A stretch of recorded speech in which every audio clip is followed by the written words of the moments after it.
दोस्तों, आज की कहानी का नाम है विज्ञान मेरा गुलाम। इसमें आप परमाणु और स्पेक्टर स्टील को एक साथ देखेंगे।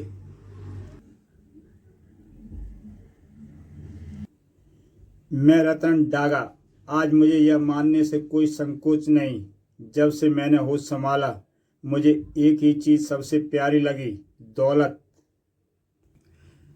और मुझे यह मानने में कोई शर्म महसूस नहीं होती है कि दौलत कमाने के लिए मैंने हर काम किया, चाहे वो काम अच्छा था या बुरा। और मेरे द्वारा किए गए कामों में सबसे महत्वपूर्ण काम था उस प्रोफेसर कमल कुमार का सहयोगी बनना, जो परमाणु और प्रियंका जैसी सुपर पावर का निर्माता था।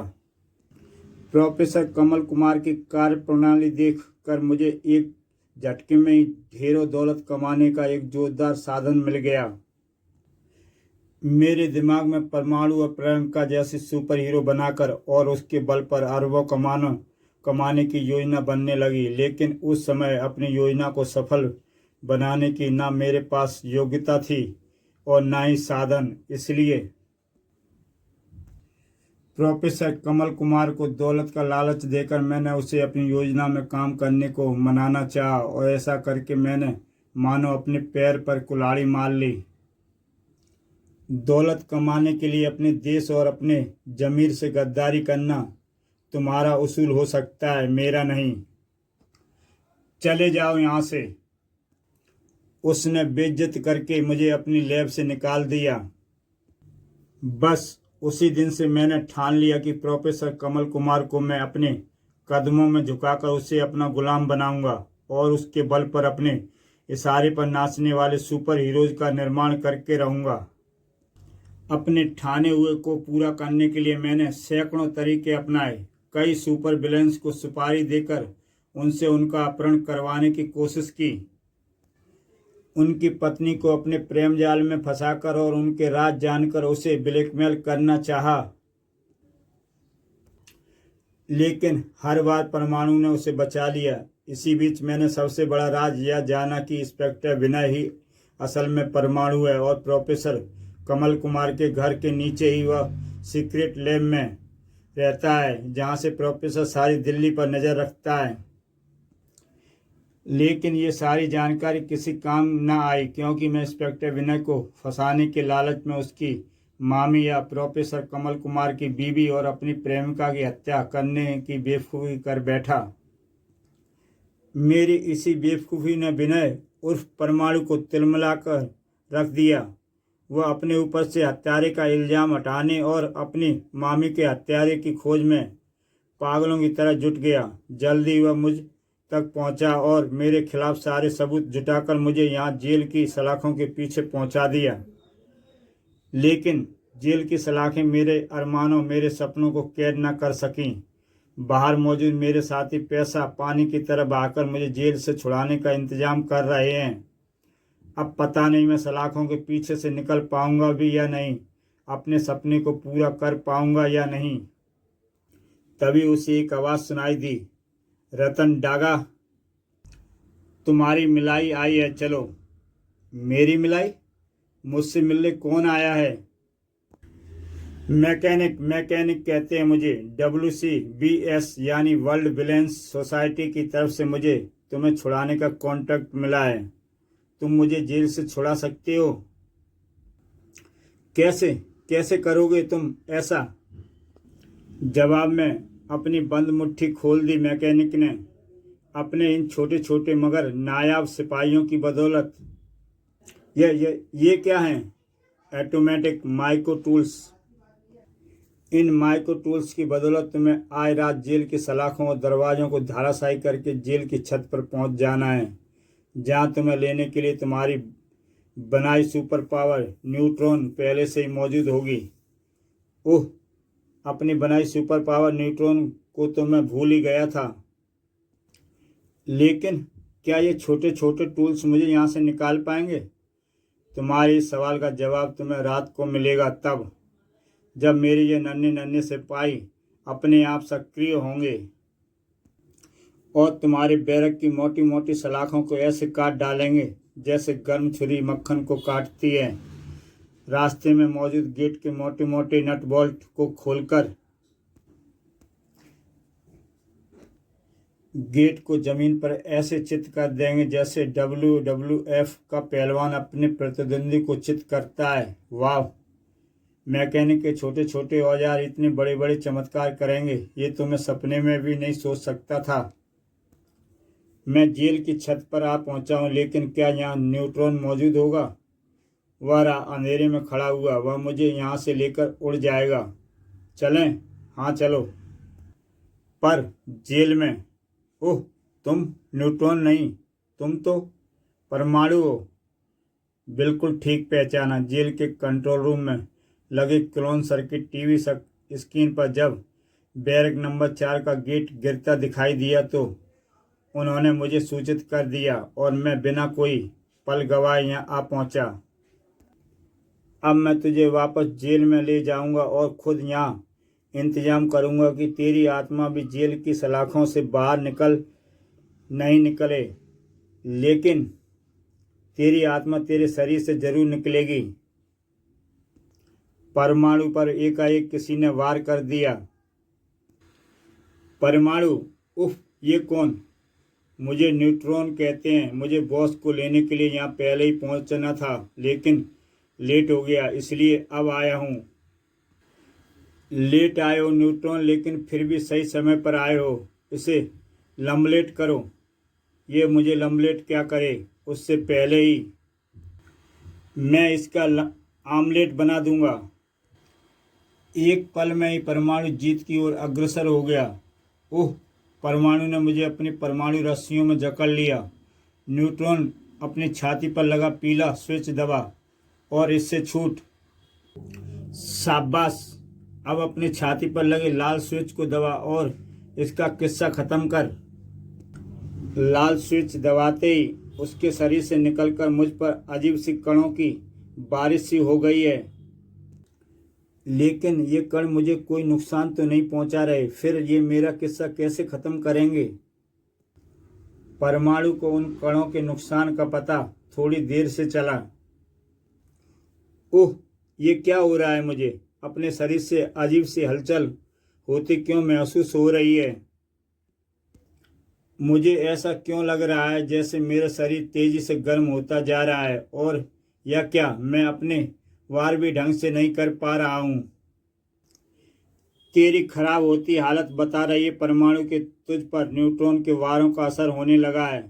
तेरा शरीर कोयले की तरह दहकता जा रहा है। तेरा मस्तिष्क शून्य में खोने के लिए बेताब है। क्यों? ऐसा ही हो रहा है ना परमाणु?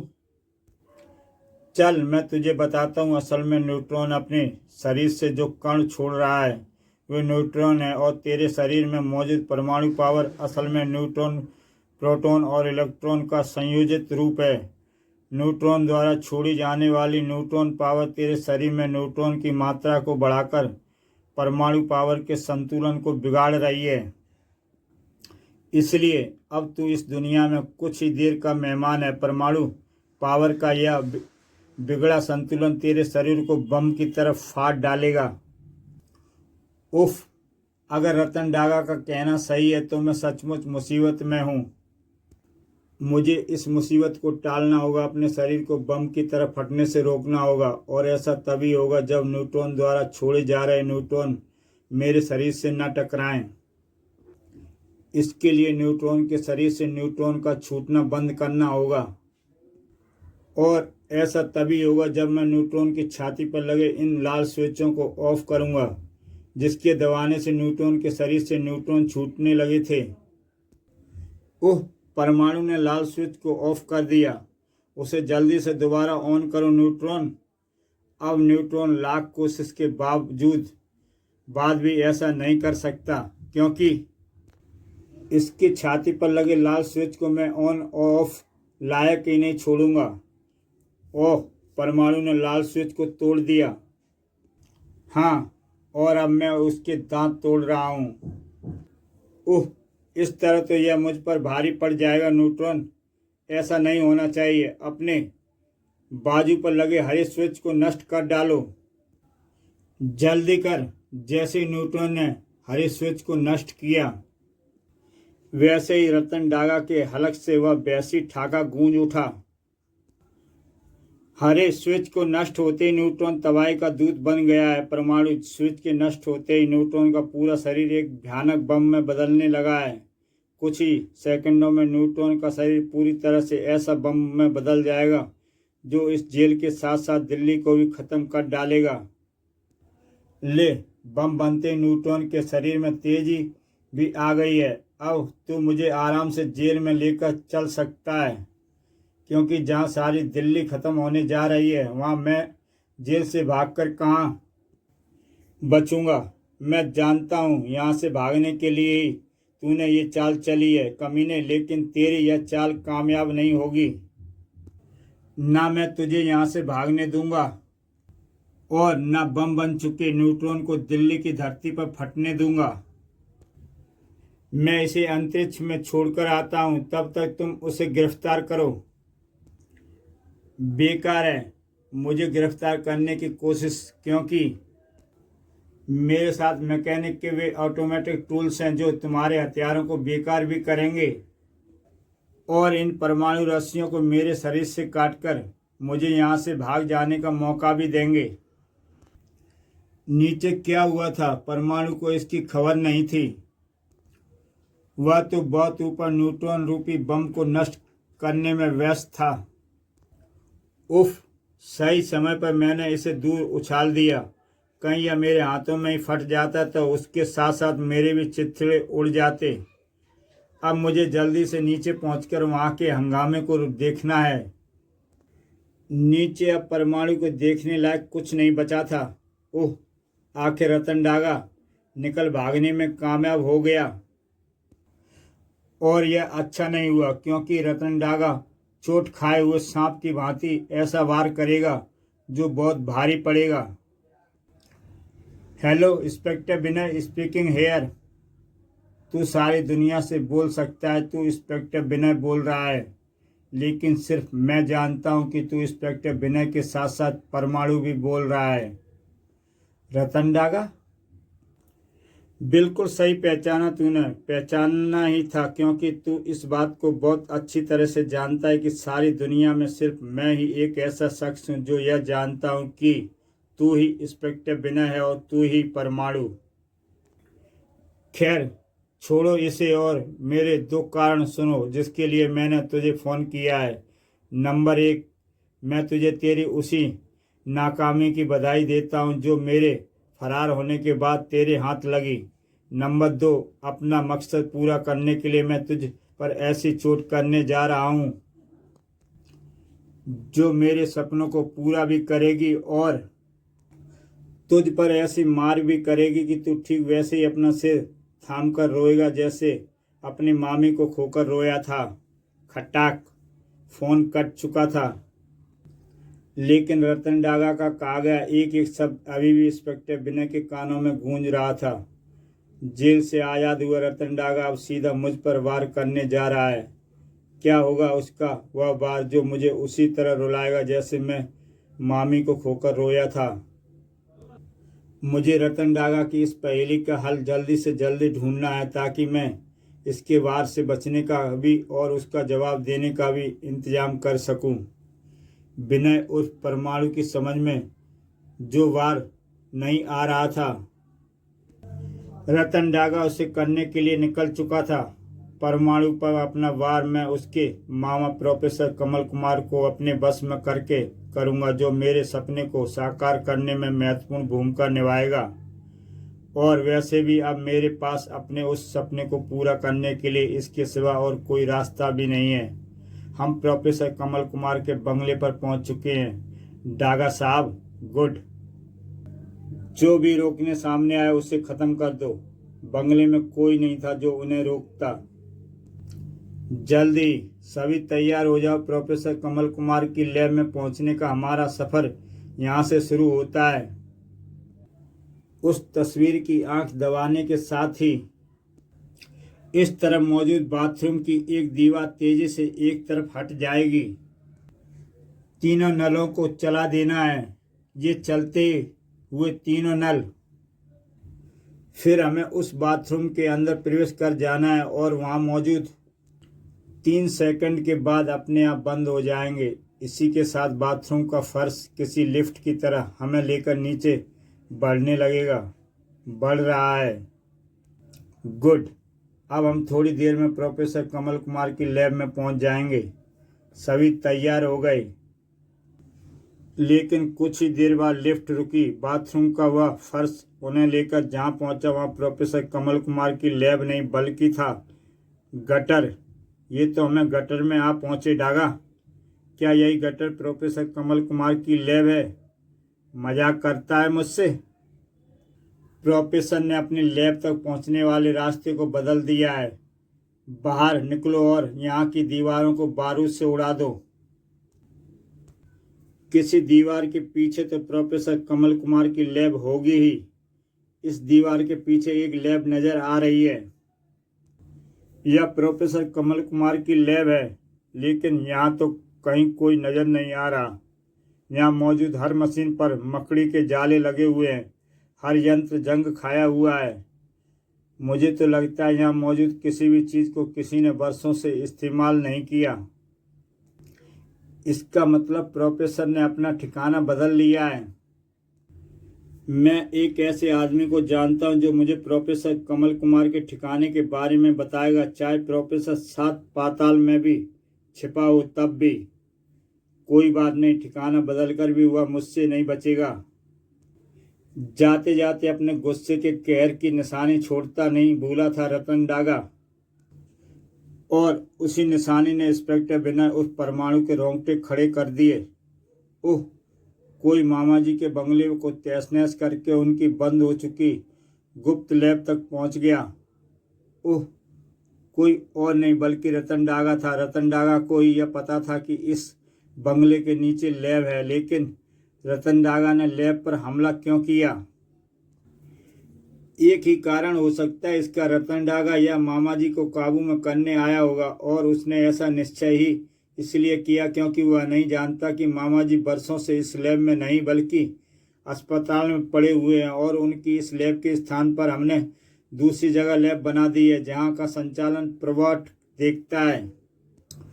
रतन डागा का यही वार था जो मुझे उसी तरह रुला सकता था जैसे मैं मामा जी के मरने पर रोया था। मुझे तुरंत ही अस्पताल पहुंचकर मामा जी की सुरक्षा व्यवस्था और भी ज़्यादा कड़ी करनी होगी, क्योंकि रतन डागा जैसे घाघ आदमी से यह बात ज़्यादा देर छिपी नहीं रहेगी कि मामा जी कहाँ हैं। विनय का सोचना एकदम सही था। दिल्ली के ऑल इंडिया मेडिकल हॉस्पिटल में मेरे ख्याल से अपने कोई गलत फहमी हुई है। CNN साहब, मैं जिस प्रोफेसर कमल कुमार की बात कर रहा हूँ उसका हॉस्पिटल में कोई संबंध नहीं है। मैं तो उस प्रोफेसर कमल कुमार की बात कर रहा हूँ जो भारत का एक प्रसिद्ध वैज्ञानिक है, परमाणु और प्लंका जैसे सुपर पावर का निर्माता है, और दिल्ली पुलिस के जाबाज इंस्पेक्टर विनय कुमार का मामा है। तुम्हारा जानी दुश्मन है और तुम्हारी उस प्रेमिका का पति है जिसको तुमने मार डाला। Am I right, mister dog?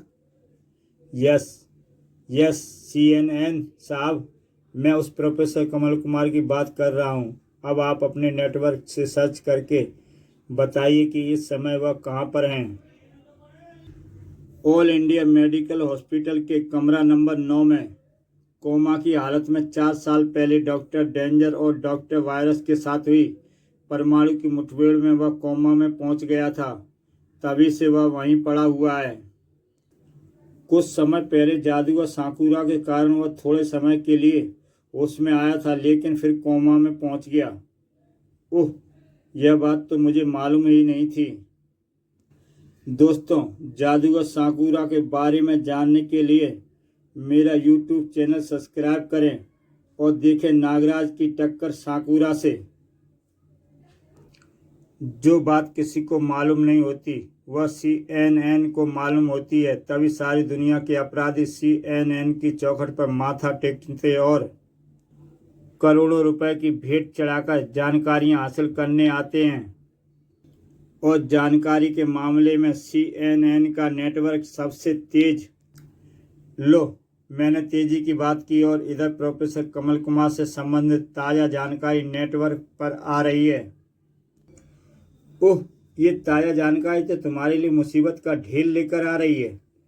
क्या हुआ? इंस्पेक्टर विनय को तुम्हारे मंसूबों का पता चल चुका है। उसने गृह मंत्रालय से आदेश लेकर प्रोफेसर कमल कुमार की सुरक्षा व्यवस्था को इतना अधिक बढ़ा दिया है कि प्रोफेसर को तो दूर, तुम उसके पांव की धूल को भी अपहरण नहीं कर सकते। मेरे ख्याल से अब तुम्हें कोमा में पड़े प्रोफेसर कमल कुमार का अपहरण करने का इरादा छोड़ देना चाहिए। नहीं, और वैसे भी एकदम ताज़ा जानकारी के अनुसार अब प्रोफेसर कमल कुमार ज़्यादा देर तक कोमा में नहीं रह सकता, क्योंकि देश के लिए उसकी ज़रूरत को मद्देनज़र रखकर यह फैसला हुआ कि राजनगर में रहने वाले देश के प्रसिद्ध वैज्ञानिक डॉक्टर अनीस रजा को दिल्ली में बुलाया जाए। कल डॉक्टर अनीस रजा दिल्ली पहुंच रहा है। ये डॉक्टर अनीस रजा कौन है? इंसानी दिमाग का एक प्रसिद्ध डॉक्टर, सुपर कॉप के नाम से प्रसिद्ध इंस्पेक्टर स्टील का निर्माता। इंस्पेक्टर अमर नामक एक मुर्दा सिपाही के दिमाग को लेकर उसने इंस्पेक्टर स्टील जैसा कानून का रखवाला बनाया। उसकी इस उपलब्धि के कारण उसे प्रोफेसर के इलाज के लिए दिल्ली बुलाया जा रहा है। कुछ और जानना है? नहीं, जितना मैं जान गया हूँ वह बहुत है, और इसी जानकारी के बल पर मैं अपने प्लान में थोड़ा फेरबदल करूँगा। इंस्पेक्टर विनय ने प्रोफेसर कमल कुमार की सुरक्षा व्यवस्था बढ़ा दी है। कोई बात नहीं, जल्दी वह खुद प्रोफेसर को लेकर मेरे पास आएगा, क्योंकि अब मेरा शिकार प्रोफेसर कमल कुमार नहीं बल्कि बनेगा डॉक्टर अनीस रजा। इसकी आवाज़ बंद करो, अब यह चिल्लाने ना पाए। इसे गाड़ी में डालो जल्दी। गाड़ी भगाओ। नहीं भगा सकता। उस अनोखी कार ने सामने के रास्ते को रोक लिया है। हैरानी की बात यह है कि उस कार को चलाने वाला कोई ड्राइवर नज़र नहीं आ रहा है, लेकिन वह कार हमें रोक नहीं पाएगी। हमने पूरा इंतजाम किया हुआ है। उतारो इस गाड़ी से, और ऐसे ही किसी रुकावट से निपटने के लिए इंतजाम की गई उस स्टेशन वैगन तक पहुंचो। लेकिन स्टेशन वैगन भी उसके काम न आई, क्योंकि अब वहाँ काम आने की हालत में नहीं थी, और उस स्टेशन वैगन को हालत में पहुंचाने का जिम्मेदार था inspector Steel. You are under arrest. Inspector Steel, ये यहाँ कैसे आ पहुंचा? पता चल जाएगा। पहले अपने हथियारों को हाथों से छोड़ो और खुद को मेरे हवाले कर दो। करो। इंस्पेक्टर स्टील, से पहले मैं बताता हूँ कि तुम्हारी यह मुसीबत यहाँ पहुँची कैसे। जैसे मुझे पता लगा कि तुम मेरे अपहरण करने वाले हो, तो मैंने अपने जिगरी दोस्त अमर यानी इंस्पेक्टर स्टील को आवाज़ दी, और वह आवाज़ मेरे शरीर में फिट विशिष्ट ट्रांसमीटर के जरिए तुरंत ही इंस्पेक्टर स्टील तक पहुँच गई। अब तुम सबको वह जेल पहुँचाएगा। ओह, तो तेरे बुलावे पर इंस्पेक्टर स्टील यहाँ पहुँचा है, यानी तेरी जान की उसे बहुत चिंता है। देखते हैं। रुक जा इंस्पेक्टर, नहीं तो तेरे यार की मुंडी काट कर फेंक दूंगा। ओह, अपने पिस्टल फेंक, हमें जाने दे, पीछे हट। इंस्पेक्टर स्टील अपराधी को बचकर नहीं जाने दे सकता, किसी भी कीमत पर नहीं। अनीस के साथ ही गड़बड़ होकर गिरा उनका अपहरण करता। उफ, अनीस, तुम ठीक तो हो ना? अनीस को नुकसान होने की आशंका ने इंस्पेक्टर स्टील को तड़पा डाला था। लेकिन मुझे क्या हुआ भाई, एकदम ठीक ठाक हूँ। वो तो उस बदमाश को लगे धक्के से उसके साथ ही मैं गिर गया।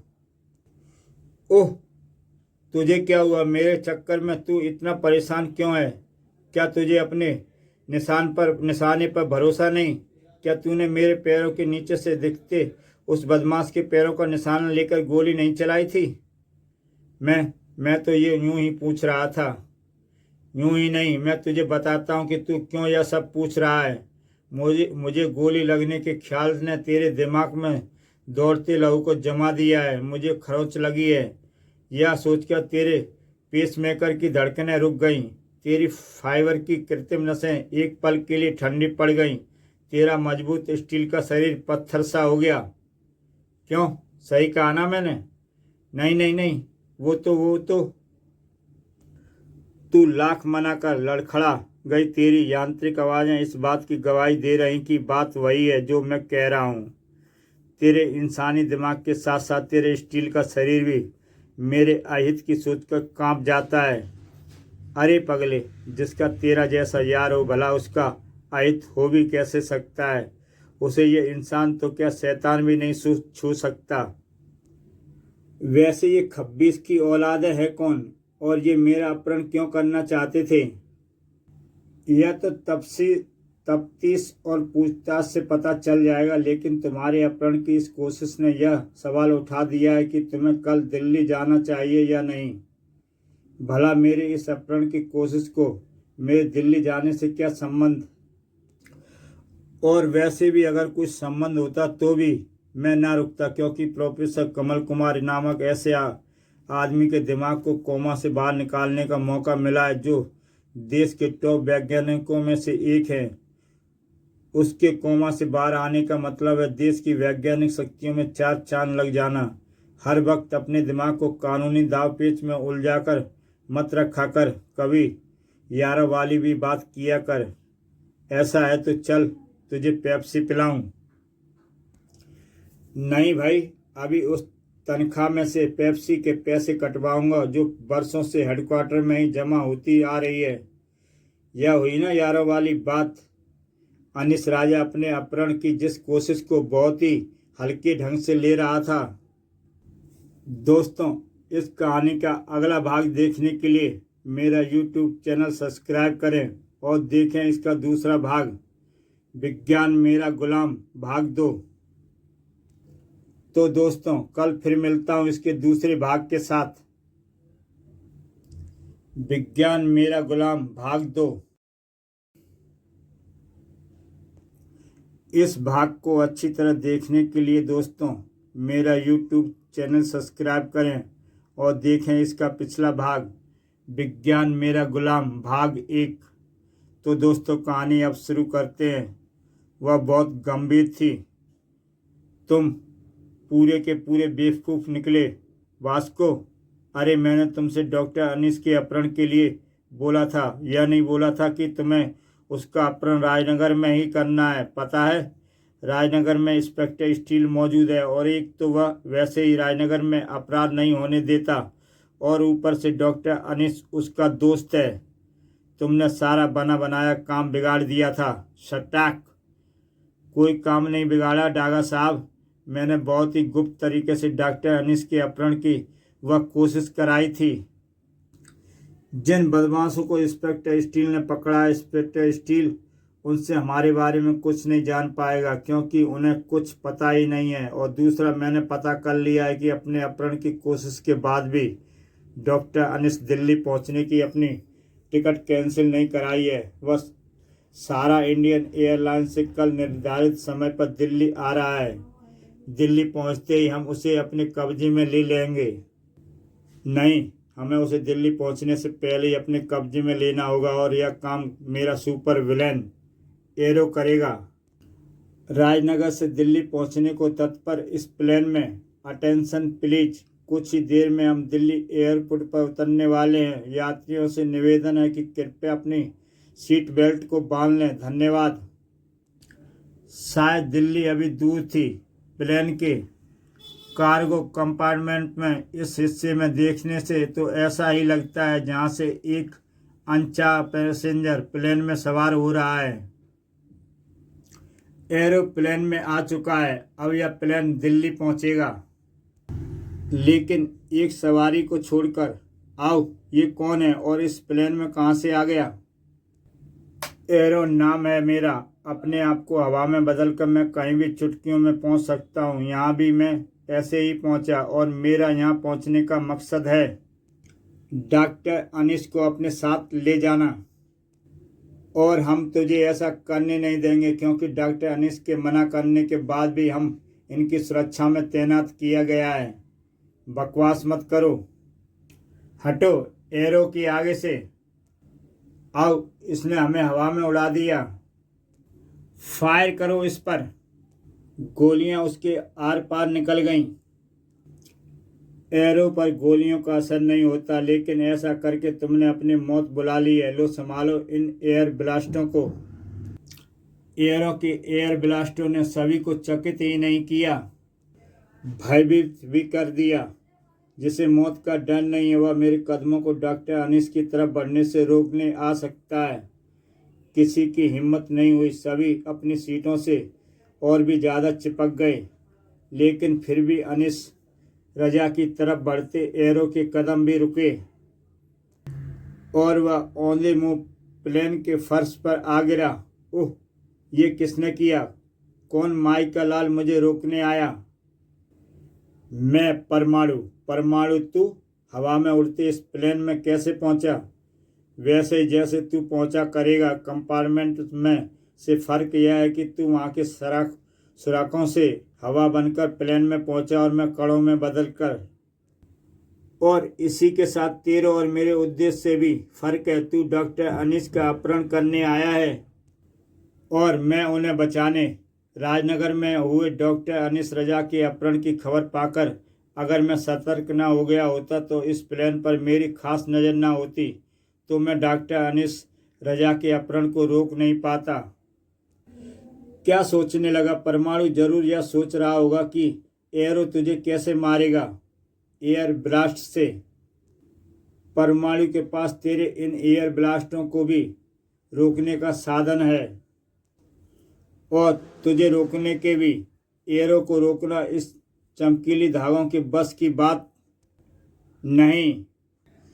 ओह, एरो हवा बनकर मेरे परमाणु रस्सियों की कैद से बाहर भी निकल गया और उसने मुझे अपनी हवाओं से बनी अजीब सी रस्सियों में कैद भी कर लिया। मुझे तुरंत ही छोटा होना होगा, क्योंकि इसका इरादा इस तरह फंसाकर मुझे अपने एयर ब्लास्ट से मारने का है और यही समय पर बचा। लेकिन अगर यह इसी तरह एयर ब्लास्ट करता रहा तो मैं यात्रियों को नहीं बचेंगे जो सिमटे सिकुड़े अपनी अपनी सीटों पर बैठे हैं। काश ये सभी एक ही कोने में इकट्ठे हो जाते तो मेरे लिए इन्हें बचाना और एरो से मुकाबला करना आसान होता। परमाणु की समस्या को डॉक्टर अनीस समझ गया था। तभी कोई अपनी सीट से नहीं उठेगा, सभी इधर आ जाओ। कोई नहीं, जाने दे उन्हें, तेरे लिए मैं हूं ना। अब रहने नहीं दूंगा तुझे। कौन रहेगा कौन नहीं, यह तो वक्त ही बताएगा। सही कहा, और अब वह वक्त आ गया है। ओह, ये क्या? मेरे हाथ तो इसके शरीर में धंस गए, लेकिन कुछ देर पहले तो ऐसा नहीं हो रहा था। हा हा हा, सोच रहा है ना कि तू मेरे शरीर में कैसे फंस गया?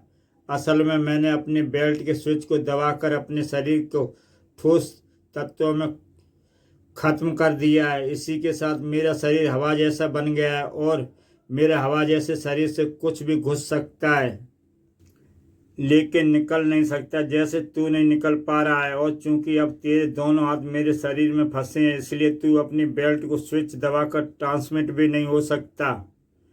ऐसा नहीं होगा, क्योंकि मैं बोलकर भी हो सकता हूँ ट्रांसमिट। अब मैं तेरा परमानेंट इलाज करता हूँ, क्योंकि तड़ी तड़ी में तूने मुझे अपनी कमजोरी बता दी है, जो इस बेल्ट के रूप में है। अब परमाणु के कहर से कैसे बचेगा? अपने अल्टरनेटिव पावर की वजह से। हालांकि मेरी अल्टरनेटिव पावर कुछ ही देर के लिए काम करती है, लेकिन फिर भी मुझे उम्मीद है कुछ ही देर में मैं बहुत कुछ कर जाऊंगा। ओह, एरो का यह कर रहा है। वह मुझ पर अपने वार करने की जगह अपने हाथों से चारों तरफ भीषण हवा छोड़ रहा है। आखिर ऐसा करके करना क्या चाहता है यह? एरो जो करना चाहता था वह कुछ ही पलों में सामने आ गया। मुझे डॉक्टर अनीस रजा को लेकर यहाँ से जाना है। ये तेरी मर्जी है परमाणु कि तू मुझे जाने देगा या नहीं रोक सकता है, लेकिन मैं तुझे बता दूं कि अपनी अल्टरनेटिव पावर से प्लेन में हवा भर रहा हूं, और ये बात तू जानता है कि प्लेन एयर टाइट होता है। हाँ, कार्गो कंपार्टमेंट में जो थोड़ा सुराख थे उन्हें भी मेरी हवा ने बंद कर दिए हैं। अब तो इस प्लेन की तुलना उस एयर टाइट ट्यूब से कर सकता है जिसमें लगातार हवा भरती रहे तो उसके चिथड़े उड़ जाते हैं। मेरे यहाँ लगातार हवा भरने से इस प्लेन का भी यही हाल होगा। प्लेन हवा के अत्यधिक दबाव के कारण ट्यूब की तरफ फट जाएगा और उसमें मौजूद सैकड़ों जिंदगियां मौत के मुंह में चली जाएंगी। और यह सब होगा सिर्फ डॉक्टर अनीस रजा की एक जान के पीछे। फैसला तेरे हाथ में परमाणु, और मुझे फैसला सुनने की कोई जल्दी नहीं है। परमाणु की समझ में नहीं आ रहा था कि वह क्या करे, लेकिन डॉक्टर अनीस सब कुछ समझ रहा था। तभी तो मैं अपनी इकलौती जान बचाने के लिए सैकड़ों जिंदगियों से नहीं खेल सकता। अपनी हवा के प्रेशर को कम करो एरो। मैं तुम्हारे साथ चलने को तैयार हूँ। मैंने फैसला कर लिया है कि परमाणु, और मुझे उम्मीद है कि तुम मेरे इस फैसले के बीच में नहीं आओगे। ये आप क्या कह रहे हैं? परमाणु चकित खड़ा देखता रह गया, जबकि डॉक्टर अनीस ने अपने आप को एरो के हवाले कर दिया। अपने आप को मेरे हवाले करने का शुक्रिया डॉक्टर। आओ हम चलें। ये क्या किया तुमने? उड़ते प्लेन के दरवाजे को तोड़ डाला। इस तरह तो प्लेन क्रैश हो जाएगा। कुछ नहीं होगा। प्लेन के अंदर मौजूद एयर प्रेशर को हटाने के लिए प्लेन के दरवाजे को तोड़ना जरूरी था। और रही बात प्लेन के क्रैश होने की, तो उसके लिए परमाणु है ना। वह तो अपने जीते जी प्लेन को कैसे क्रैश होने देगा। सचमुच ओह, प्लेन के दरवाजे को तोड़कर एयरो ने एक साथ दो काम किए हैं। एक तो उसने डॉक्टर अनीस से किया प्लेन के अंदर से दबाव हटाने का अपना वादा निभाया है, दूसरी तरफ उसने मुझे अपने पीछा छुड़वाया है। इस तरह मैं उसके पीछे नहीं जा पाऊंगा, क्योंकि इस समय मैं इस प्लेन को क्रैश होने से बचाने में व्यस्त हूँ। लेकिन एरो डॉक्टर अनीस रजा को लेकर कहाँ गया होगा? रतन डागा के पास। वेलकम डॉक्टर अनीस रजा। रतन डागा भारत के सबसे आला दिमाग के वैज्ञानिक अनीस रजा का अपने मेहमान खाने में स्वागत करता है। मुझे यहाँ क्यों लाया गया है? मतलब की बात करो। मेरा मकसद तुम अभी सुनना चाहते हो तो मैं तुम्हें नाराज नहीं करूँगा, क्योंकि आने वाले टाइम में मैं तुम्हें मेरे बहुत काम आना है। मतलब की बात तो यही है डॉक्टर कि तुमने यहाँ भी वही काम करना है जिसके लिए तुम राजनगर से दिल्ली आए हो, यानी तुम्हें प्रोफेसर कमल कुमार को ही कोमा से बाहर निकालना है। फर्क इतना है कि पहले तुम यह काम देश के लिए कर रहे थे, अब मेरे लिए करोगे। और मेरे ख्याल से तुम्हें ऐसा करने में कोई ऐतराज़ नहीं होना चाहिए, क्योंकि तुम एक डॉक्टर हो और डॉक्टर का काम मरीज को ठीक करना होता है। तुम भी प्रोफेसर कमल कुमार को ठीक करोगे और यहाँ से चले जाओगे, बस। यह काम मुश्किल भी नहीं है, नामुमकिन भी नहीं। इस समय प्रोफेसर जिनकी सुरक्षा में पड़ा हुआ है वह खुद मेरे पास पहुँचाएगा। मान लो मैं ऐसा करने के राजी भी हो जाता हूँ तो प्रोफेसर कमल कुमार को यहाँ कहाँ से आएगा? वह तो कड़ी सुरक्षा व्यवस्था के बीच हॉस्पिटल में पड़ा है। ऐसा कैसे होगा? होगा, देखते रहो डॉक्टर अनीस, ऐसा ही होगा। ओह, मैं अपने ट्रांसमीटर से इंस्पेक्टर स्टील से संबंध स्थापित नहीं कर पा रहा हूँ। इसका मतलब एक ही है, रतन डागा को इस अड्डे पर ऐसे यंत्र लगे हैं जो हर फ्रिक्वेंसी को बेकार कर देते हैं। मुझे जल्दी कुछ करना होगा। रतन डागा का साथे दिमाग एक और चाल चल रहा था, जबकि उसके द्वारा चली गई पहली चाल अभी तक हंगामा मचाए हुए थी। वाट? ये आप क्या कह रहे हैं सर? मैं सही कह रहा हूँ इंस्पेक्टर। डॉक्टर अनीस रजा का दिल्ली में अपहरण हो गया है। हालांकि दिल्ली पुलिस उन्हें खोजने के लिए एड़ी चोटी का दम लगाए हुए है, लेकिन फिर भी हम उन्हें स्पेशल ऑर्डर के साथ दिल्ली भेज रहे हैं। तुम्हें दिल्ली पहुंचकर सारी स्थिति पर नज़र रखनी है और पुलिस के साथ मिलकर डॉक्टर रजा को खोजना है। Okay sir. Inspector steel commissioner के ऑफिस से बाहर निकला तो उसे सामने सलमा खड़ी दिखाई दी। अमर, सलमा भैया, अनीस को कुछ नहीं होगा। दिल्ली वाले भी डॉक्टर अनीस के लिए चिंतित थे। मैं उसे लेने दिल्ली जा रहा हूं और उसे लेकर ही वापस लौटूंगा। इंस्पेक्टर स्टील का चेहरा अगर इंसानी होता तो उस पर अनीस के लिए चिंता की रेखाएं साफ उभरी नजर आती। इस समय सारी दिल्ली पुलिस की इज्जत तुम्हारे हाथ में है इंस्पेक्टर विनय, क्योंकि होम मिनिस्टर से स्पेशल ऑर्डर आए हैं कि अगर डॉक्टर अनीस रजा को जल्दी से जल्दी नहीं खोजा गया तो उनका जिम्मेदार हमारे डिपार्टमेंट को माना जाएगा। ऐसा नहीं होने होगा सर, मैं डिपार्टमेंट पर आंच नहीं आने दूंगा। मैं डॉक्टर अनीस रजा को किसी भी कीमत पर कहीं से ढूंढ निकालूंगा, और वैसे भी डॉक्टर अनीस रजा को मामा जी के लिए भी जल्दी से जल्दी ढूंढना बेहद जरूरी है, वरना मामा जी की कोमा की नींद मौत की नींद में बदल जाएगी। ओह! मोबाइल फोन की घंटी ने इंस्पेक्टर विनय का ध्यान खींचा और मोबाइल फोन को कान में लगाते ही वह ऐसे चौंका पड़ा जैसे देखता अंगारा कान से लगा लिया हो। रतन डागा बोल रहा हूँ इंस्पेक्टर विनय उर्फ प्यारे परमाणु, और मैं इसलिए बोल रहा हूँ ताकि मेरे बोलने से तेरे और तेरे डिपार्टमेंट की वह परेशानी दूर हो जाए जिसने तुम्हारे छक्के छुड़ा रखे हैं।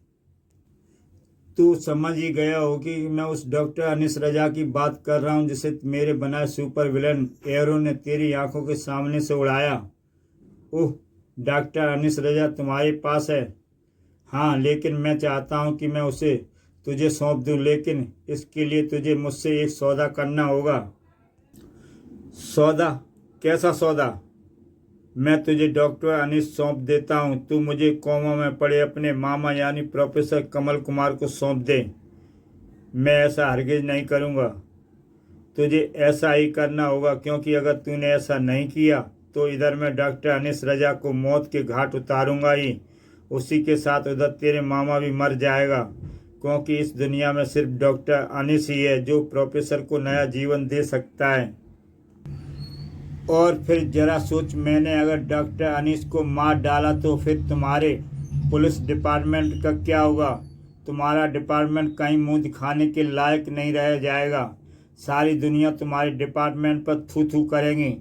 एक बार फिर फैसला तेरे हाथ में है विनय, और एक बार फिर तू ना करने की हालत में नहीं है। सचमुच विनय के ना करने का प्रश्न ही नहीं था। मुझे तुम्हारा सौदा मंजूर है, बताओ मुझे प्रोफेसर को लेकर कहाँ पहुँचना है? शाबाश, सुनो बताता हूँ। और यही वह समय था जब कानून के एक और रखवाले ने दिल्ली में कदम रखा था, और दिल्ली में कानून तोड़ने वालों की कमी नहीं है। सामने से मुर्गी आ रही है, शानदार सूट बूट में है, अच्छा माल होगा इसी के पास। अभी उसका सारा माल हमारा हो जाता। रुकेगा? जब 3 हथियार एक साथ उसके पेट में जाएंगे तो यह क्या इसकी सांसें भी रुकेंगी? ए रुक, तेरे पास जो भी है निकाल उसे। अरे यह तो रुकता ही नहीं। आए, ये मेरे चाकू को क्या हुआ? मेरी तलवार तो मुड़ गई। तेरी तो सिर्फ मुंडी मुड़ी है, मेरा तो टूट गई। अब हड्डियों के टूटने की बारी है, और यही कानून से टकराने की तुम्हारी सजा है। बाकी के सवाल तो तुम्हारे यहाँ की पुलिस करेगी। मुझे तुमसे सिर्फ एक ही सवाल करना है, बताओ तुम उसके बारे में क्या जानते हो जिसने डॉक्टर अनीस रजा का अपहरण किया है? हम कुछ नहीं जानते। माँ की, बाप की, ताऊ, चचा सबकी कसम ले लो, हम उसके बारे में कुछ नहीं जानते। तुम नहीं तो कोई तो उसके बारे में जानता होगा, और वो जो भी है वह मुझसे ज़्यादा देर तक नहीं बचा रह सकता। इंस्पेक्टर स्टील को जिसकी चिंता थी परमाणु उसे बचाने आ पहुंचा था। मैं प्रोफेसर कमल कुमार को ले आया हूं रतन डागा। मैं जानता था तू ऐसा ही करेगा परमाणु, क्योंकि मुझे मालूम है कि तेरे लिए फर्ज और देश सेवा अपनी किसी भी रिश्तेदारी से बढ़कर है। प्रोफेसर की जगह अगर तेरा पिता भी इस जगह होता तो तू उसे भी मेरे पास लाने से नहीं हिचकिचाता। ये बात छोड़ डाग, और यह बता कि डॉक्टर अनीस कहाँ है? वो रहा प्रोफेसर, मुझे मिल चुका है। अब तू उसे लेकर आराम से यहाँ से जा सकता है। भाई मन से चलता हुआ परमाणु डॉक्टर अनीस की तरफ बढ़ा। माफ़ करना मामा जी, आपकी ज़िंदगी भगवान के हाथ में है, जबकि दिल्ली पुलिस और देश के लिए नाक का सवाल बनकर डॉक्टर अनीस की जान रतन डागा नामक इस शैतान के हाथों में है। इसलिए मेरे लिए डॉक्टर अनीस की जान आपकी जान से कीमती है। इसलिए मुझे आपको इस शैतान के हवाले करके डॉक्टर अनीस को यहाँ से लेकर जाना है। डॉक्टर अनीस को वहाँ से लेकर रवाना होते ही परमाणु का दिलो दिमाग निश्चय ही अपने मामा को खो देने के गम में डूबा हुआ था। तभी तो वह रतन डागा के अधरों पर कथकली उस रहस्यमय मुस्कान को देख नहीं पाया था और ना देख पाया था उन आंखों में आई चमक को। वह तो परमाणु है। उसने अपने हाथों में बेहोश अनीस को संभाल रखा है। अनीस की तलाश में भटकती इंस्पेक्टर स्टील की आंखें थी वो, और इंस्पेक्टर स्टील परमाणु को दाद दिए बिना नहीं रह सकता था। परमाणु को दिल्ली की आंख सही ही कहा जाता है। सचमुच उसकी नज़र में पूरी दिल्ली रहती है। इसलिए उसने अनीस को ढूंढ निकाला। और ये परमाणु ने क्या किया? उसने अचानक अनीस को हवा में क्यों उछाल दिया? और ये अपने परमाणु क्या कर रहा है? वह तो अनीस पर अपने परमाणु छल्लों का हमला कर रहा है। परमाणु ने जो किया उसने तो इंस्पेक्टर स्टील को सिर्फ हैरत में ही डाला। अनीस नामक उस शख्स के शरीर के परखच्चे उड़ते देखे थे उसने, जो उसके लिए ठीक वैसे ही अहमियत रखता था जैसे शरीर में जान। और जब शरीर से जान ही निकल गई तो भला दिमाग कहाँ साथ देता? परमाणु, तू मेरा दोस्त अनीस का हत्यारा है। मैं तुझे जिंदा नहीं छोड़ूंगा। स्टील ने कब अपनी मेगा गन संभाली और उसे अपने हाथों में फिट किया और कब फायर किया, ये उसे पता ही ना चला। अब परमाणु के परखच्चे उड़ने की देरी थी। और ऐसा हो भी जाता और ऐन वक्त पर परमाणु सचेत ना हो गया होता, ट्रांसमिट ना हो गया होता। ओह, किसी ने मुझ पर मिसाइल का निशाना बनाना चाहा। कौन है वह?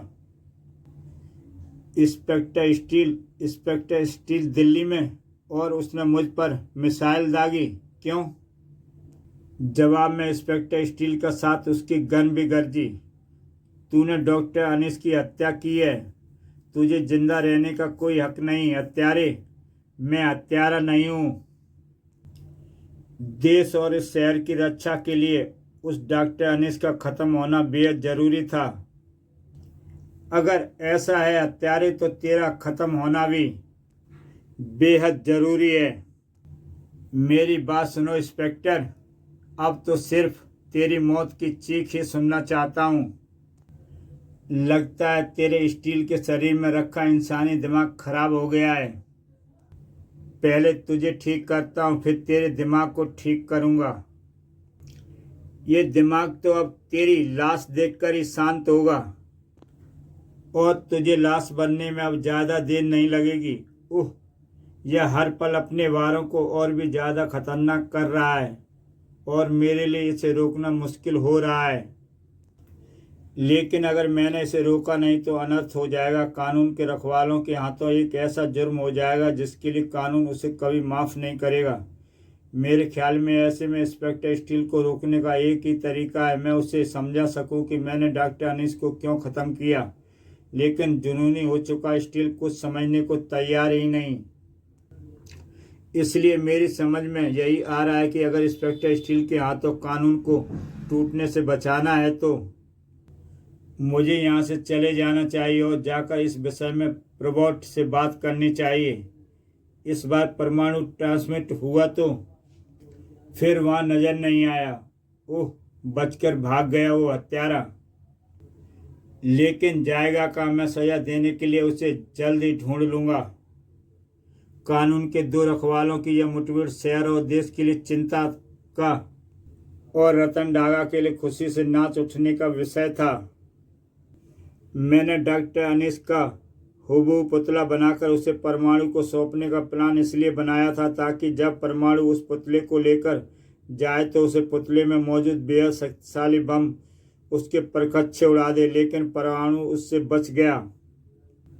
लेकिन इंस्पेक्टर स्टील ने परमाणु को डॉक्टर अनीस के शरीर के परखच्चे उड़ाते देख लिया और उसने समझा कि परमाणु ने डॉक्टर अनीस को मार डाला और इंस्पेक्टर स्टील परमाणु का दुश्मन हो गया।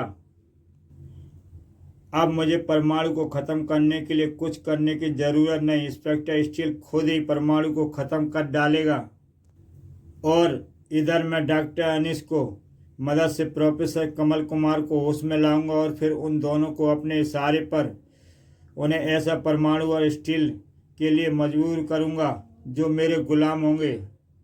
डागा प्रोफेसर द्वारा एक और इंस्पेक्टर स्टील और परमाणु का निर्माण करना चाहता था जो मेरा और सिर्फ मेरा हुक्म मानेंगे। मुझे तो लगता है आपका यह सपना जल्द ही पूरा होने वाला है डागा साहब। स्क्रीन पर जुम्मिश करता दिखाई देता प्रोफेसर कमल कुमार का शरीर बता रहा है कि उसे कोमा से बाहर निकलने में डॉक्टर अनीस सफल हो रहा है। सही कह रहे हो, एकदम सही कर रहा है तू। लेकिन मुझे आपकी इंस्पेक्टर स्टील के द्वारा परमाणु को मारने वाली स्कीम फेल होती नजर आ रही है, क्योंकि परमाणु इंस्पेक्टर स्टील के सामने न आने का फैसला करके जा चुका है। मैं स्टील को परमाणु के पास पहुंचा देता हूं।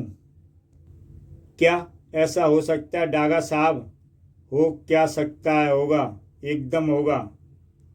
दिल्ली पुलिस के हेडक्वार्टर में मुझे इंस्पेक्टर विनय से मिलना है। मेरे ख्याल से आप राजनगर पुलिस के सुपर कॉप इंस्पेक्टर स्टील हैं। मैं ही हूँ इंस्पेक्टर विनय। कहिए आपको मुझसे क्या काम है? मुझे डॉक्टर अनीस के हत्याकांड के विषय में आपसे कुछ बातें करनी है। क्या आप मेरे साथ चल सकते हैं? क्यों नहीं, आइए।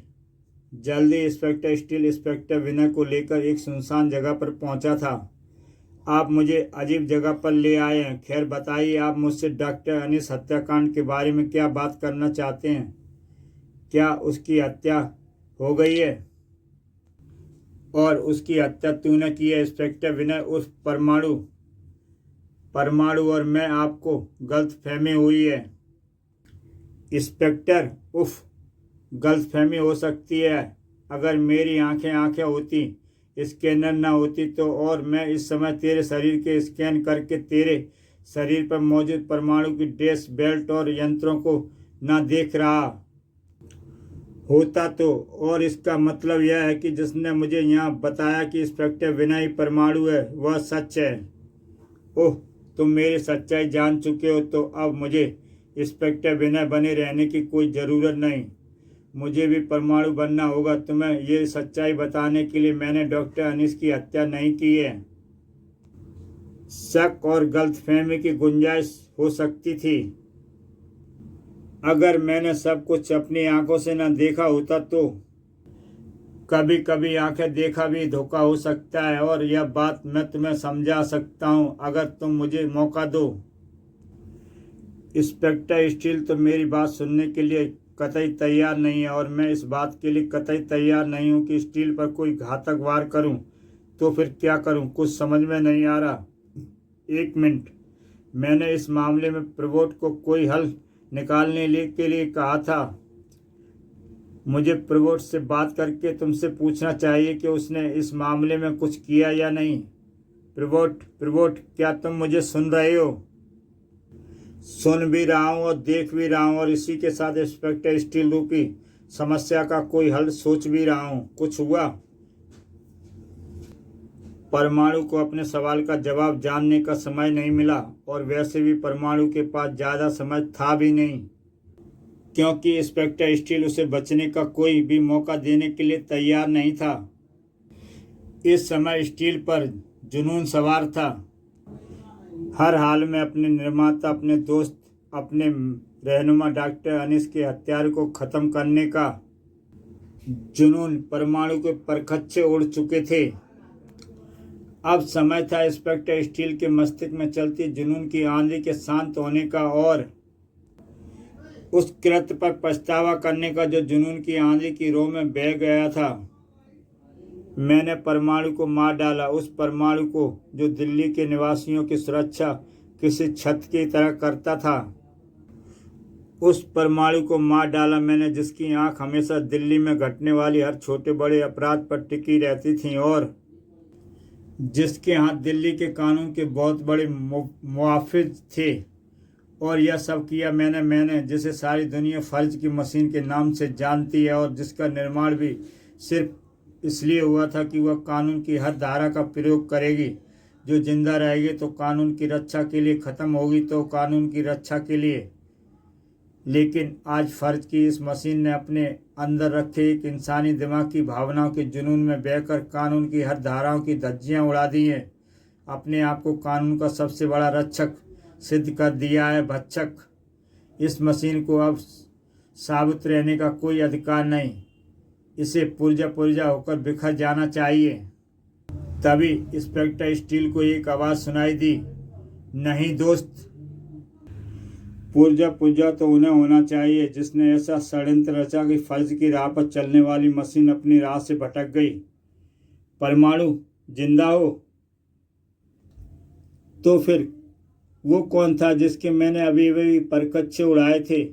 तुम्हारी आंखों में जो ऐसा स्पेशल कैमरा लगे हुए हैं जो किसी भी देखे हुए दृश्य को स्कैन करके तुम्हारी मेमोरी में सेव कर देते हैं और तुम उसे कभी भी रिवाइंड करके देख सकते हो। उन दृश्यों को रिवाइंड करो और उन्हें इंचार्ज करके देखो, सब पता चल जाएगा कि क्यों मैंने डॉक्टर अनीस के शरीर के परखच्चे उड़ाए थे।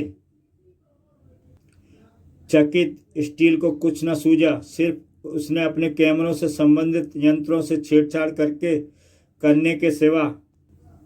और यहाँ प्रोफेसर कमल कुमार कोमा से बाहर आ रहा है। तूने कमाल कर दिया doctor Anis, you are genius, really genius. इसी कमाल के साथ तू प्रोफेसर कमल कुमार के साथ मिलकर मेरे लिए सुपर हीरो और सुपर विलनों का निर्माण कर। मैं तुझे दौलत से लाद दूंगा। प्रोफेसर कमल कुमार को मैंने इसलिए कोमा से बाहर नहीं निकाला कि मुझे तुमसे दौलत का लालच है। यह काम मैंने इसलिए किया क्योंकि मैं प्रोफेसर कमल कुमार नाम के वैज्ञानिक को गुमनाम मौत मरते नहीं देख सकता था। अब तो मुझसे कोई भी ऐसा काम नहीं करा सकता जो इंसानियत के खिलाफ है। मैं जानता हूँ तेरे साथ साथ प्रोफेसर कमल कुमार का भी यही जवाब होगा, इसलिए मैंने तुम दोनों का जवाब बदलने का इंतजाम पहले ही कर रखा है। इन माइक्रोचिप्स के रूप में मैं इसे तेरे और प्रोफेसर कमल कुमार के दिमाग में फिट करूंगा। फिर तुम दोनों मेरा कहा बिल्कुल इस तरह मानोगे जैसे गुलाम अपने आका का कहा मानता है। फिलहाल तो तुझे हमारा कहा मानना होगा रतन डागा, और हमारा कहना है कि तुम हमारे साथ जेल चलो। परमाणु और इंस्पेक्टर स्टील तुम दोनों साथ साथ, और वो भी मेरे हेडक्वार्टर पर कैसे? तेरे पहले सवाल का जवाब देता हूँ। इसके इंस्पेक्टर स्टील मेरा दुश्मन इसलिए बना था क्योंकि उसने मुझे डॉक्टर अनीस को मारते हुए देखा था। इंस्पेक्टर स्टील की यह गलतफहमी दूर करने के लिए मैंने पिरवोट से अपने जैसा चलता फिरता पुतला बनवाकर वहां भेजने को कहा जहां मैं और स्टील लड़ रहे थे। मेरा वह पुतला जब मेरे पास पहुंचा तो मैंने उसे अपनी जगह इंस्पेक्टर स्टील के सामने कर दिया। स्टील ने बिना कुछ सोचे समझे तुरंत ही मेरे पुतले के परकच्चे उड़ा दिए। जब मैंने सामने आकर यह बात इंस्पेक्टर स्टील को बताई तो उसने अपनी मेमोरी में सेव दृश्यों को रिवाइंड और इनलार्ज करके यह हकीकत जान ली कि जिसके उसने परकच्चे उड़ाए थे असल में वह मैं नहीं, मेरा पुतला था। ये बात जब इंस्पेक्टर स्टील की समझ में आई तो उसने खुद उस दृश्यों को रिवाइंड किया जिसमें उसने मुझे डॉक्टर अनीस के परकच्चे उड़ाते देखा था। स्टील ने उन दृश्यों को भी इलाज करके देखा। डॉक्टर अनीस एक पुतला था और यह बात तब उसकी समझ में आ गई और उसने अपनी गलती का एहसास हो गया। डॉक्टर अनीस जिंदा है यह जानने के लिए जरूरी था तुम्हारे इस अड्डे पर पहुंचने की, और यह काम किया मेरे शरीर में फिट उस ट्रांसमीटर ने जिसका संबंध इंस्पेक्टर स्टील से है। हालांकि तुम्हारे इस अड्डे पर आते ही इसने काम करना बंद कर दिया था, लेकिन मैंने जल्दी उसे फिर काम करने और इस लायक बना दिया कि वह स्टील को मुझ तक पहुंचा दे, और मैं परमाणु के साथ तुम तक पहुंच गया। Now you are under arrest. हा हा हा हा, मुझे अरेस्ट करने वाले मौत की बाहों में अरेस्ट हो जाते हैं मेरे इजाद किए गए इस मल्टी विलेन के हाथों। ओह, इस मल्टी कबाड़ बनने में ज़्यादा देर नहीं लगेगी। मल्टी विलन ज़्यादा देर तक कबाड़ बना नहीं रहा। मल्टी विलन की मल्टी खूबियों में यह भी एक खूबी है कि वह टूटने के साथ ही दोबारा बन जाता है। देखो और भुगतो। मल्टी विलन ने परमाणु पर एक जोरदार वार किया और इसकी मल्टी खूबी की सबसे बड़ी खूबी यह है कि इसके शरीर से निकला भीषण करंट उनको भी झटका दे सकता है जो अपने आप को बहुत ही ज़्यादा शॉक प्रूफ समझते हैं, जैसे तेरे और स्पेक्टर स्टील के वे शरीर जिन्हें कभी करंट नहीं लगा। देखो अब तुम दोनों करंट से कैसे तड़प रहे हो। करंट ने परमाणु और स्पेक्टर स्टील को तोड़कर रख दिया, बर्बादी के मुहाने पर ले जाकर खड़ा किया। मल्टी विलेन के शिकंजे में फंसकर अब दोनों नहीं बचोगे, क्योंकि संयोग से तुम दोनों की मुख्य ताकत कंप्यूटराइज है और मल्टी विलेन के शिकंजों में फंसने के बाद हर कंप्यूटराइज ताकत खत्म हो जाती है। इसलिए इस शिकंजे से ना तो तुम अपनी बेल्ट का प्रयोग करके ट्रांसमिट होकर बच पाओगे परमाणु, और ना ही स्पेक्टर स्टील अपनी शारीरिक ताकत के बल पर इन शिकंजों को तोड़ पाएगा। वो सही कह रहा है। इस मल्टी विलन के शिकंजे से ना मेरी बेल्ट को बेकार कर दिया है, मेरी कोई भी पावर काम नहीं कर रही, मेरे शरीर के भी सभी कंप्यूटर बेकार हैं, उसके बिना तो मैं हिलडुल भी नहीं पा रहा हूँ।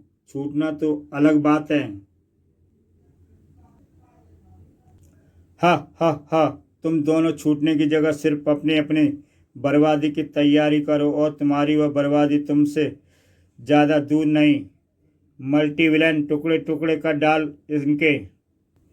परमाणु और स्पेक्टर स्टील के टुकड़े टुकड़े करने के लिए मल्टी विलन हरकत में आया, लेकिन अगले ही पल अरे ये मल्टी विलन को क्या हुआ। वह परमाणु और स्पेक्टर विलन की धज्जियां उड़ाने की जगह नीचे क्यों गिर गया। तेरा मल्टी विलन बेकार हो चुका है। इस कंप्यूटर पैनल की मदद से मैंने उसे बेकार कर दिया। प्रोफेसर कमल कुमार, तुम पूरी तरह होश में आ गए। हाँ, हालात ने मुझे वक्त से पहले ही होश में ला दिया और होश में आने के बाद तेरे इस मल्टी विलेन को बेकार करना मेरे लिए बाएं हाथ का काम था, क्योंकि तूने इसे बनाने के लिए अपनी जिस टेक्नोलॉजी का इस्तेमाल किया वह तूने मुझसे ही सीखी है, और उसके बेकार हो जाने के बाद परमाणु की बेल्ट और स्पेक्टर स्टील के कंप्यूटरों ने काम करना शुरू कर दिया है। प्रोफेसर, तूने मेरे बने बनाए खेल को बिगाड़ दिया। मैं तुझे जिंदा नहीं छोड़ूंगा। हाँ, दूर हट प्रोफेसर के शरीर से अपने गंदे हाथ को, नहीं तो टूट जाएंगे। ये कानून का मुजरिम है, इसे कानून ही सजा देगा। अपराधी कानून की गिरफ्त में आ चुका था। नहीं परमाणु, इसके शरीर को नुकसान पहुंचाकर कानून को अपने हाथ में मत लो। और फिर जो कुछ हुआ उसके लिए मुझे खेद है परमाणु। इसमें खेद की कोई बात नहीं इंस्पेक्टर स्टील। जो कुछ हुआ अगर वह ना होता तो शायद हम प्रोफेसर को कभी भी कोमा से बाहर नहीं ला सकते थे। लेकिन इस मामले में मुझे तुमसे एक रिक्वेस्ट करनी है। तुम्हें इंस्पेक्टर विनय के राज के बारे में जो जानकारी मिली है उसे तुम्हें भूलना होगा। तुम किस इंस्पेक्टर विनय की बात कर रहे हो? मैं किसी इंस्पेक्टर विनय के बारे में कुछ नहीं जानता। उसके बारे में मेरे दिमाग में और मेरे कंप्यूटर में जो मेमोरी थी मैंने सारी की सारी डिलीट कर दी है। इसी के साथ दोस्तों ये कहानी समाप्त हुई। अगर आप इस चैनल पर नए हैं और ऐसी कहानियाँ देखने के लिए उतावले हैं तो मेरा YouTube चैनल सब्सक्राइब करें और देखें ऐसी बेहतरीन कहानियाँ। तो कल फिर मिलता हूँ एक नई कहानी के साथ।